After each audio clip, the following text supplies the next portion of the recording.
Okay, so lots of dots are connecting all at once, and I just want to get this on video so that I can collect my thoughts later. And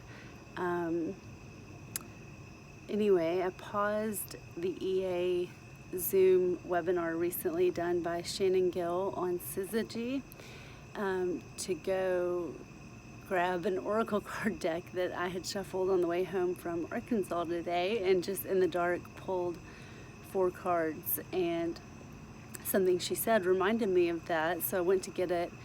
And just in that pause, I think I gained an intuitive understanding of what I think has been referred to as the golden shadow. I want to say it was divine harmony that I first heard that from. But it's like these parts of self that are in the shadow that are actually strengths that we have, or gifts that we have. And we pushed them into the shadow because we shared them at some point in our life, life this time or past incarnations, and we were rejected for it, or, persecuted, punished, abandoned because of, or pushed out of families or groups.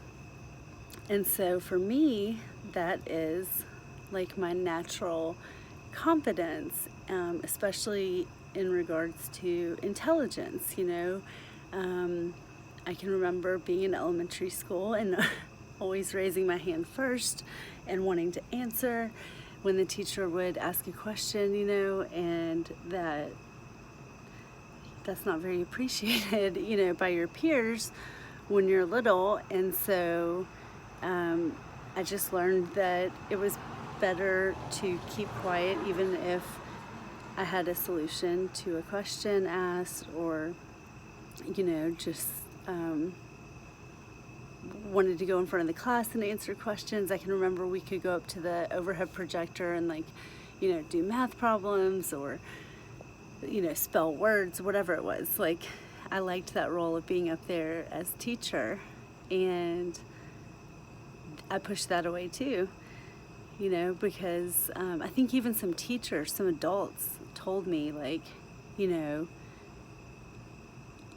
you make the other kids feel bad, or you got to give other people a chance.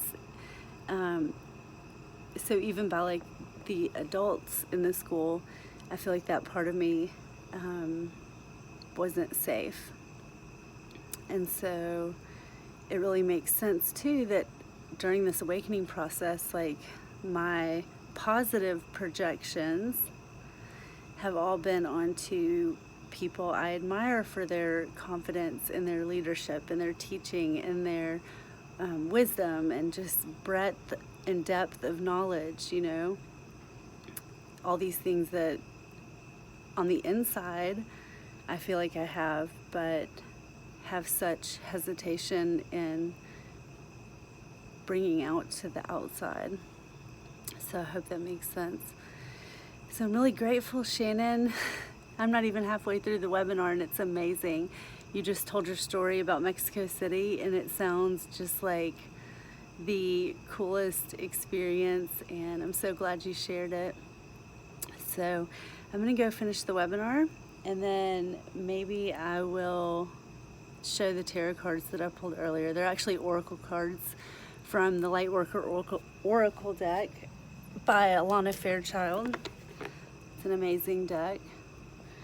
But I would highly recommend watching Shannon's webinar, and I hope you enjoyed as much as I am so far.